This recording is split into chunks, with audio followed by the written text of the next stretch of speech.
नमस्कार, भारत 24 देख रहे हैं आप और मैं हूं आपके साथ रंजना रावत। देश के बजट से हर किसी को कुछ ना कुछ उम्मीद जरूर है। 23 जुलाई को वित्त मंत्री आम बजट पेश करने वाली हैं। निर्मला सीतारमण के पिटारे में क्या है, इसे लेकर देशवासियों की उत्सुकता बढ़ती जा रही है। सबसे ज्यादा रेलवे को लेकर चर्चाएं चल रही है।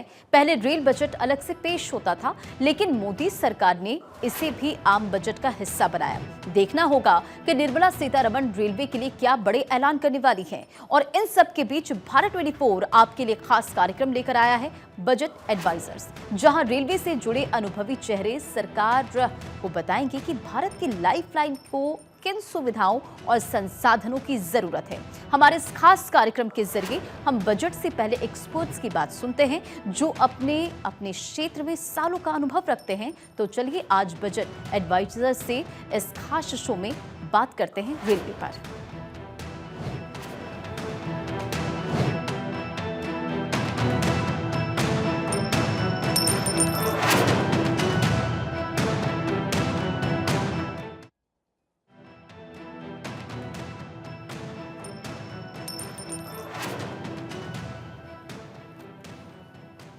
इस देश के सबसे बड़े संस्थान रेलवे को बिलोंग करता हूं और अभी जो संख्या है बल पर कहें तो 12,26,000 लोग रेलवे में काम कर रहे हैं। इस बजट में हम तो भारत सरकार से यही आशा करते हैं कि वो ऐसा बजट लाए जो कि इस देश की जो जनता है, 2.5 करोड़ लोगों को रोज़ हम लोग भारतीय रेल पर यात्रा कराने का काम करते हैं। ये ऑस्ट्रेलिया और न्यूजीलैंड की आबादी के बराबर है और मैं समझता हूँ कि उनकी अपेक्षाएं जो भारतीय रेल पर हैं, रेल उसके अनुरूप उतरे, उसके लिए बजट में प्रोविजंस होने चाहिए जो इन गाड़ियों को चलाने के लिए अनवरत 24/7 हर मौसम में ज़्यादा गर्मी बरसात नहीं देखते हुए इनकी मरम्मत कर रहे हैं, इनको चलाने का काम कर रहे हैं। उन कर्मचारियों के सुख सुविधा का भी ख्याल इस बजट में हो। ख़ास तौर पर ये पुरानी पेंशन बहाली का मसला बहुत बड़ा मसला है और ये जो 1 जनवरी 2004 के बाद बच्चे और बच्चियां भारतीय रेल में आए हैं, उनके मन में ये बहुत सवाल पैदा होता रहता है और कभी कभी ये दुर्घटनाओं को भी जन्म दे सकता है, क्योंकि उनके दिमाग में इस बात को लेकर के बहुत स्ट्रेस रहती है कि जब हम रिटायर हो जाएंगे तो क्या होगा। हमें आशा है कि इस बजट में इस बात का प्रोविज़न होगा और उनको एक जो सुविधाएं डिफाइंड पेंशन सिस्टम में मिलती थी वो मिलने का काम होगा। कम से कम 50% उनको तनख्वाह का पेंशन मिलेगी और उसके ऊपर डीएनएस रिलीफ भी मिलेगी। हम ये आशा करते हैं। इसके अलावा हमारा आशा है इस बजट में कि ट्रेनिंग की फैसिलिटीज़ को और अपग्रेड करने की आवश्यकता है। भारतीय रेल पर टेक्नोलॉजी बढ़ रही है, मॉडर्नाइजेशन आ रहा है, तो जो ट्रेनिंग इंस्टीट्यूट्स हैं उनको उच्चीकृत करने के लिए निश्चित तौर पर हमें कुछ व्यवस्था करने की आवश्यकता है। रेल कर्मचारियों के लिए अच्छे आवास हों, जो हमारे कर्मचारियों की संख्या है उसको पूरा किया जाए। ये जो वर्क फोर्स है ये बहुत इम्पॉर्टेंट सेगमेंट है इस भारतीय रेल का और मैं समझता हूँ कि अगर सरकार कुछ ऐसा करे जिससे कि उनको भी लाभ हो, उनके बच्चे जो रेल कर्मचारी हमेशा अपने जीवन को समर्पित कर रहे हैं अपने रेल को चलाने में, देश को आगे बढ़ाने में, विकास के पहिए को आगे चलाने में, तो उनके बच्चों का ख्याल करना, उनको अच्छी शिक्षा मिले, शिक्षा मिलने के बाद वो चिकित्सा का जो है वो पूरा ध्यान रखने की आवश्यकता है। मॉडर्नाइज्ड हॉस्पिटल नहीं होंगे और स्पेशलाइज्ड ट्रीटमेंट उनको नहीं मिलेगा। हालांकि बहुत कुछ रेलवे के अंदर मिलता है, लेकिन अभी भी उसको उच्चीकृत किए जाने की आवश्यकता है। सही कहा मिश्रा साहब ने। स्टाफ कर्मचारियों का वेलफेयर एक प्रायोरिटी होने की ज़रूरत है। Safety first, speed second. Speed की ज़रूरत भी है और भी है, लेकिन सेफ्टी से बिना काम नहीं चलेगा, क्योंकि दुनिया भर में जो हमारे पास जो मीडिया है, जो गूंजता है, जो देश की एक अलग तस्वीर उभरती है कि जैसे भारत में यात्रा करना ही रेल की यात्रा इतनी ख़तरनाक हो सकती है। हालांकि वो भूल जाते हैं कि आप रोड के जो एक्सीडेंट हैं उससे कई गुना ज़्यादा होते हैं, लेकिन हमें यहाँ पर एक एक जान की कीमत महत्वपूर्ण है। तो मैं उम्मीद करता हूँ कि रेल बजट में सबसे ज़्यादा ध्यान, पहली प्रायोरिटी सेफ्टी पर होगी, और उसके लिए रेल सेफ्टी फंड भी है। पिछले दिनों 2.5 लाख करोड़ का सेंट्रल गवर्नमेंट से भी वो है, तो अब हमारी प्रायोरिटी इधर रहनी ज़रूरी है। अब उसको कैसे, चाहे सिग्नलिंग सिस्टम को किया जाए, जो बालासोर वाला जो मामला था, या कवच की बात बार बार की जा रही है, और सारी उसके बावजूद भी कवच की प्रोग्रेस शायद धीमी है। मुझे उम्मीद है कि शायद इस बजट में अभी पिछले दिनों जलपाईगुड़ी वाली दुर्घटना ने फिर से हाईलाइट किया कि आखिर हम उसमें धीमे क्यों चल रहे हैं। साउथ सेंट्रल रेलवे पे काम हुआ है, लेकिन महंगा है उसका इम्प्लीमेंटेशन। लेकिन कुछ भी हो, चीन, जापान, जब हम ग्लोबल रेलवे के साथ कंपेयर करते हैं तो ये सारी टेक्नोलॉजी भी है, और उसमें ये सेफ्टी एस्पेक्ट्स भी उतना ही महत्वपूर्ण है। इंफ्रास्ट्रक्चर को मुझे लगता है और बढ़ाने की ज़रूरत है। मैं विशेषकर उत्तर भारत की रेल में जब भीड़ को देखता हूँ तो मुझे लगता है कि हम 21वीं सदी के भारत की तस्वीर थोड़ी धुंधली होती है। निश्चित रूप से यहाँ जनसंख्या का प्रेशर है, कुछ और भी अव्यवस्था हैं, लेकिन किस देश के सामने नहीं है? क्या चीन के सामने नहीं थी? हमें कहीं ना कहीं ऐसी जागरूकता फैलानी पड़ेगी, और हमें ट्रेन का इंफ्रास्ट्रक्चर इस वाले सेगमेंट्स पे बढ़ाना पड़ेगा। ये मेरा अपना मानना है कि भले ही बुलेट ट्रेन 1 साल लेट हो जाए, अर्बन और थोड़ा सा हो जाए, लेकिन कम से कम हमारे पास में इन मज़दूरों के लिए, जो देश की एक बहुत बड़ी आबादी को ढोते हैं, उनके लिए एक कम सुविधा। और मैं एक और आउट ऑफ बॉक्स एक सुझाव मेरे दिमाग में उभर रहा है कि इस क्षेत्र के लिए पैसेंजर ट्रेन आप बढ़ाइए, और कुछ ट्रेन ऐसी कीजिए जो महंगी हों। जिनके पास पैसा है वो महंगी ट्रेन ले लें। शायद हमारे समाज को भी कुछ जागरूक होना होगा। रेल या सरकार को बेहतर बनाने में, चाहे शिक्षा हो, चाहे हॉस्पिटल हो, चाहे रेल हो, उनका भी सहयोग जरूरी है, विशेषकर उसकी सफाई में और दूसरी चीज़ों में। हम ऐसा ना करें कि ये रेल तो सरकारी संपत्ति है, इसको कुछ भी, क्योंकि मुझे अफसोस होता है कि अगर वो आर्मी की भर्ती के प्रश्न को लेकर एजिटेशन होता है तो रेल पटना में जलाई जाती है, इलाहाबाद में जलाई जाती है, और मैंने शायद लिखा भी था कि सबसे ज़्यादा रेल की ज़रूरत तो बिहार के इसी क्षेत्र को है। अगर आप रेल को इसमें जला देंगे तो आप परीक्षा देने कैसे जाएंगे? ये वो प्रश्न है कि जो उम्मीद है कि कुछ सरकार से में उम्मीद है, तो कुछ जनता से भी है कि इस बजट में इसका ध्यान रखा जाएगा। मैं चंद बातें जोड़ना चाहूँगा। चूँकि आज भी जो परिवहन के दूसरे साधन हैं उनमें सबसे सस्ता साधन ये है, आम आदमी सबसे ज़्यादा इसी में सफ़र करता है। और जैसे कि मिश्रा जी बता रहे थे कि एक ऑस्ट्रेलिया को लेके हम रोज़ चलते हैं, तो निश्चित तौर पर जब आप एक पूरी ऑस्ट्रेलिया को लेके चल रहे हैं तो उनके बारे में क्या नज़रिया है आपका, ये देखने की भी ज़रूरत है। क्योंकि मैं बहुत वर्ष हो गए मुझे देखते हुए, 87-88 से मैं रेलवे को देख रहा हूँ। जब तक मैं केवल बाहर से देखता था तो अलग बात है, मैंने अंदर से भी देखा, कुछ मंत्रियों के साथ भी काम किया, तो मैंने जो रेलवे को देखा है उसमें ये कि धीरे धीरे बहुत अधिक दबाव में पड़ती जा रही रेल, और जो इंफ्रास्ट्रक्चर के लिए जो एक्सपेंसेज जो प्रायोरिटी होनी चाहिए उसमें कुछ कमजोरियां आ रही हैं। जैसे मैं बताऊं कि आज का दौर है, बहुत से लोगों को लगता है चमक दमक ही केवल अगर चलती रहे तो उससे रेल चल जाएगी, ऐसा नहीं है। आप उठा के बड़ी से बड़ी गाड़ियों को देख लीजिए, आप पाएंगे कि जो जनरल कोच है उनकी संख्या घटती जा रही है।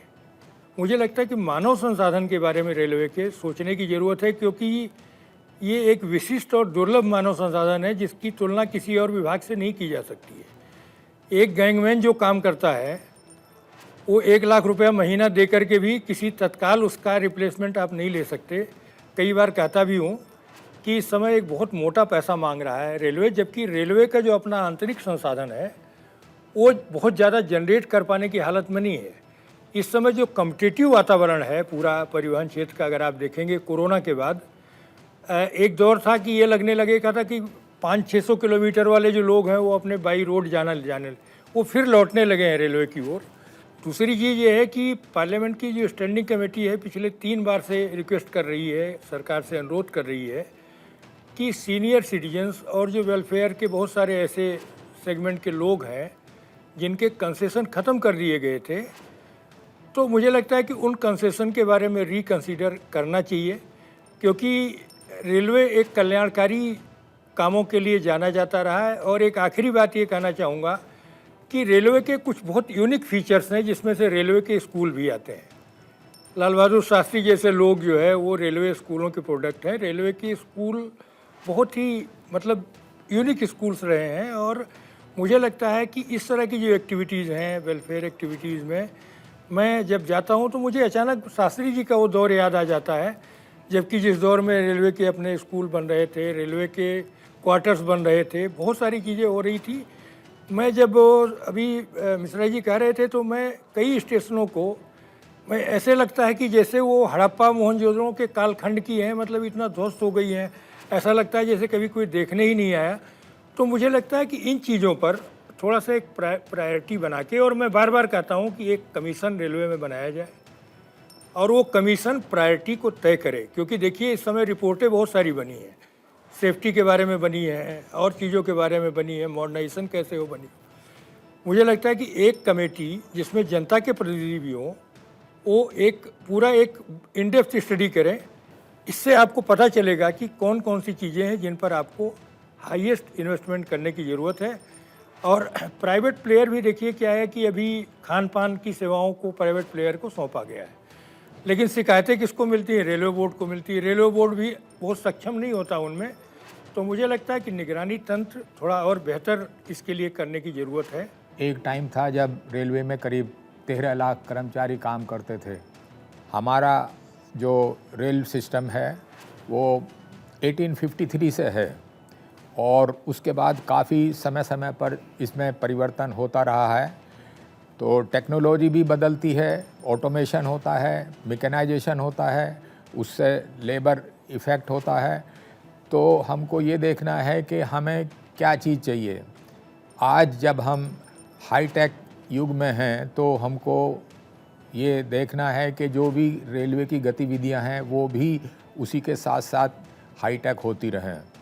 सबसे ज़रूरी तो इसमें सेफ्टी की बात है कि जब भी कोई एक्सीडेंट होता है तो उसमें बहुत सारी जानें जाती हैं, बहुत सारा नुकसान होता है। तो हमको ये देखना है कि जो सेफ्टी मेजर्स हैं वो पूरी तरह से इम्प्लीमेंट होने चाहिए, और ये देखना चाहिए कि आगे को एक्सीडेंट ना हो। आप ये देखेंगे कि हर एक्सीडेंट हमें एक सबक दे के जाता है कि क्या गलती हुई, किसकी गलती हुई, उस गलती को हम आगे ना दोहराएं। उसके बाद जो हम देखते हैं कि आजकल टेक्नोलॉजी का आजकल काफ़ी बोलबाला है, और हम चाहते हैं कि रेलवे में भी अपग्रेडेशन होना चाहिए टेक्नोलॉजी का समय समय पर। जैसे कोई परिवर्तन होता है तो उसका फ़ायदा रेलवे को मिलना चाहिए। रेलवे में धीरे धीरे सुधार की आवश्यकता है। इसमें थोड़ा सा मतलब इन्वेस्टमेंट का भी एंगल है, तो उसको भी हमको देखना होगा कि इसके कैसे हम इसको मीट विद करेंगे। अलॉटमेंट ऑफ बजट्स है वो भी आगे बढ़ाएंगे, और भी बहुत सी चीज़ें हैं। बट सबसे पहले हमारी जो मेन चीज़ है वो सेफ्टी और कैपेसिटी एनहेंसमेंट। कैपेसिटी कैसे बढ़ाई जाए, कैसे लोगों को वेट लिस्ट ना रहना पड़े, कि जब भी उनको वो जाने की मतलब ट्रैवल करने की इच्छा रखते हैं तो उनको मिल जाए। दूसरा कि सुविधाएं जो ट्रेन के अंदर जो सुविधाएं हैं, साफ़ सफाई, पानी की व्यवस्था और बाकी सब चीज़ें, खाने की पीने की सुविधाएं, वो उसमें भी सुधार की आवश्यकता है। हालांकि काफ़ी कुछ किया जा चुका है, लेकिन फिर भी और भी इसमें ज़रूरत है। तो मैं समझता हूँ कि भारतीय रेल आजकल दूसरे भी जो इंटरनेशनल स्टैंडर्ड्स हैं उसमें काफ़ी आगे बढ़ गया है, और काफ़ी कंपेरेबल हैं कि हम आगे इसको और बढ़ाएं। और हमारे देश का एक ये बहुत बड़ा कार्य उपक्रम है जिसको हमको संभाल के रखना है। तो अब मुंबई की जो उपनगरीय रेलें हैं इतनी बड़ी आबादी को लेके जाती हैं, जिस दिन वो रुक जाती हैं तब लोगों को पता चलता है कि कितना शहर रुक जाता उनके है। हाँ मतलब पूरा शहर तब। तो अब वो उस तरह की जो अगर व्यवस्थाओं को देखिए तो उपनगरीय रेलों के विस्तार की गुंजाइश है, क्योंकि हर जगह ज़रूरी नहीं कि मेट्रो रेल हो, बहुत ही ज़्यादा कॉस्टली है मेट्रो रेल। तो अगर जहाँ लगे कि जो नए शहर बस रहे हैं उनमें, पुराने शहरों में जो ओल्ड सिटीज़ हैं उनमें तो रेलवे की भी एक अपनी सीमा है, उनको जो स्पेस चाहिए जगह, तो उन नए शहरों में, उपनगरों में रेल नेटवर्क को बढ़ाने की भी बहुत गुंजाइश है। लेकिन अभी तत्काल, जैसे अभी आप कह रहे थे वेलफेयर में, एक बात की बड़ी तारीफ़ हुई है रेलवे की, अभी हमने देखा, वो दिव्यांग जनों को, जो विकलांग लोग हैं उनके लिए रेलवे ने सबसे ज़्यादा अरेंजमेंट किए हैं इस बीच में, जितना भी नए इंफ्रास्ट्रक्चर हो रहे हैं। लेकिन उसके साथ ही साथ चुनौतियाँ भी ये बढ़ रही हैं कि आप मॉडर्नाइजेशन का देखेंगे और चीज़ों में देखेंगे तो एक विज़न जो चाहिए, वो विज़न जो है वो मुझे बार बार यही लगता है कि ये चमक दमक एक विज़न नहीं हो सकता। चमक दमक तो चाहता है आदमी, क्योंकि पैसेंजर जो है उसको चाहिए, जो उसकी अपेक्षाएं बढ़ती है। अब आपको याद होगा कि लालू जी ने एक गरीब रथ चलाई, तो वो गरीब रथ में जब 700 750 में आदमी बम्बई तक पहुंचता रहा एयर कंडीशन क्लास में, तो इस तरह के, मतलब कॉमन पैसेंजर के लिए इस तरह के एक एक्सपेरिमेंट ठीक रहे, दुरंतो चली। तो रेलवे एक मॉडल के तौर पर बना है और सबसे पुराना, भारत का सबसे पुराना उपक्रम होने के नाते इससे हर एक विभाग ने सीखा है। तो मुझे लगता है कि वो रेलवे एक बड़े भाई की भूमिका में है आज भी। उसके लिए निश्चित तौर पर एक ह्यूज इन्वेस्टमेंट की ज़रूरत है। कैसे होता है, क्योंकि मैं रेलवे को देखता हूँ, मैं अर्थनीति को मैं एक बात करना चाहता हूँ। मुझे लगता है समय भी समाप्त हो रहा है जी।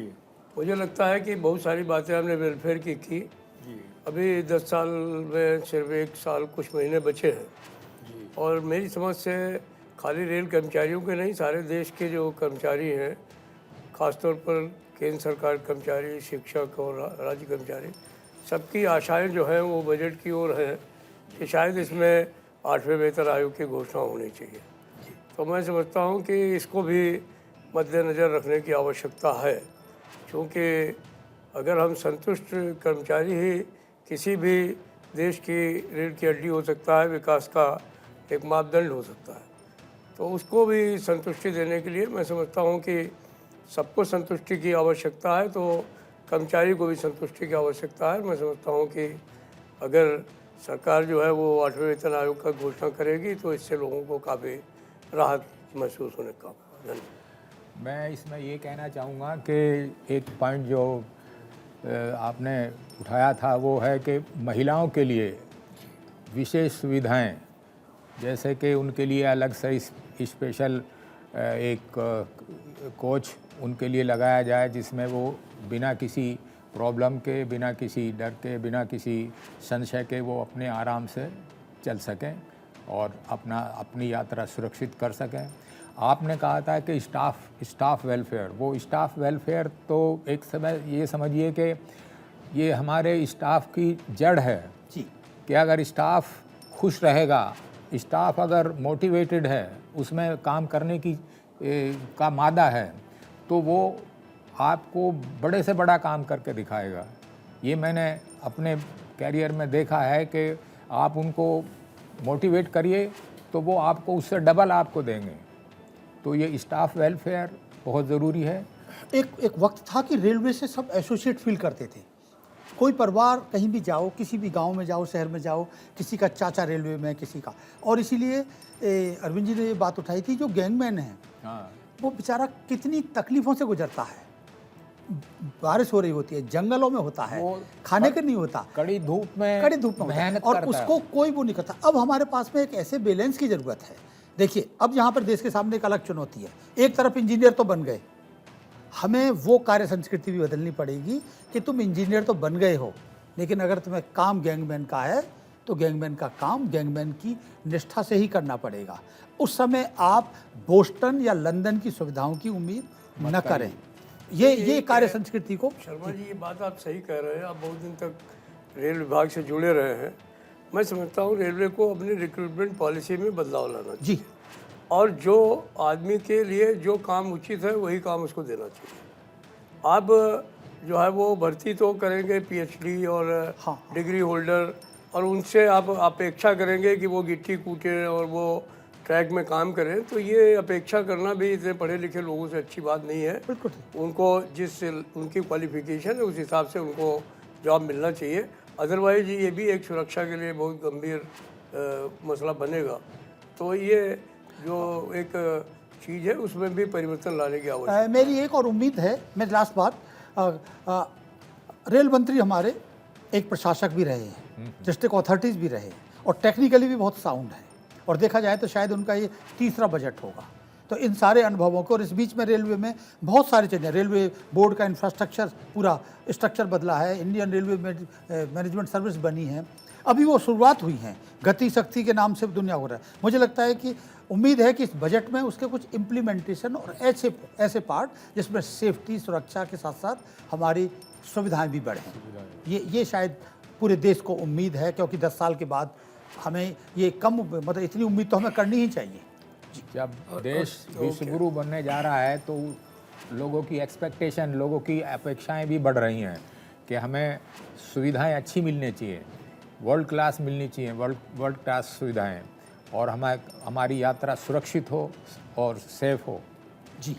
तो और सर, मैं एक आखिरी बात कहना चाहूँगा कि मुझे लग रहा समय भी ख़त्म हो रहा, कि हर बजट जो भी बजट आता है, क्योंकि अब तो आम बजट में मर्ज हो गया है रेलवे, तो हर हाल में रेलवे पर दोनों हाउस में चर्चा ज़रूर होनी चाहिए संसद में, क्योंकि मैंने देखा है कि जब भी चर्चा होती है तो कुछ इम्प्रूवमेंट होते, क्योंकि जो पार्लियामेंटेरियन है ये अपने अपने इलाकों में कश्मीर से कन्याकुमारी तक इलेक्ट होके आते हैं, उनको पता होता है बहुत सारे पृष्ठभूमि को, बहुत सारे ऐसे जो केवल ट्रेन से चलते हैं। तो बस केवल ये कहना है कि चर्चा करने के लिए ज़रूर पहल होनी चाहिए, और अगर रेलवे की चर्चा संसद में होती रहेगी तो मुझे लगता है कि रेलवे को इम्प्रूव करने में और संसाधन जुटाने में ज़्यादा मदद मिलेगी। बहुत धन्यवाद।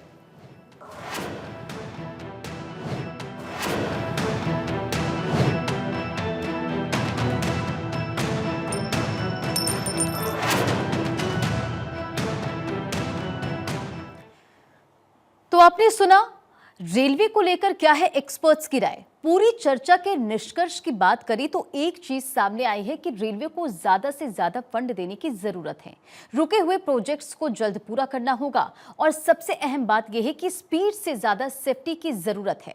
रेलवे में स्टाफ की भी कमी एक बड़ी समस्या है, सरकार को इस तरफ भी ध्यान देने की जरूरत है। आप समझ सकते हैं कि रेलवे हर रोज करीब 2.5 करोड़ यात्रियों को मंजिल तक पहुंचाता है। ऑस्ट्रेलिया और न्यूजीलैंड दोनों देशों की आबादी को मिला दे तो भी 2.5 करोड़ नहीं होते। तो आप इससे ये समझ सकते हैं कि भारतीय रेल कितना बड़ा उपक्रम है, और रेलवे को यातायात की लाइफलाइन कहते हैं। गरीब से लेकर अमीर तक ट्रेनों में सफर करते हैं, और मोदी सरकार रेलवे की सूरत बदलने की दिशा में तेजी से बढ़ रही है। ऐसे में जरूरी है कि आम बजट में रेलवे को अच्छा खासा बजट मिले। चलिए आपको बताते हैं कि आज की चर्चा से क्या निष्कर्ष निकलकर सामने आया है। स्पीड से ज्यादा सेफ्टी जरूरी है, यात्रियों की सुरक्षा सबसे ज्यादा महत्वपूर्ण है, कार्य कुशलता को बढ़ाना पड़ेगा, विश्व स्तर की ट्रेनिंग की जरूरत है, और समाज भी जिम्मेदारी इसकी समझे। ट्रेन ना जलाए, पटरी ना उखाड़े, लंबित प्रोजेक्ट को पूरा करे और वेटिंग की समस्या खत्म हो। साथ ही साथ जनरल कोच की संख्या की भी बढ़ोतरी की जरूरत है, और रेलवे में बड़े निवेश की भी जरूरत है। तो बजट एडवाइजर्स में आज बस इतना ही। कल हम 2 खास मुद्दों के साथ आपके सामने होंगे, शिक्षा और स्वास्थ्य, जिनका ताल्लुक आपसे है, समाज के हर तबके से है। कहते हैं कि शिक्षित होगा भारत तभी विकसित होगा भारत। तो कल शाम 7:30 बजे देखना मत भूलिएगा बजट एडवाइजर्स, जहां एक्सपर्ट्स आपको बताएंगे कैसा हो मोदी 3.0 का बजट।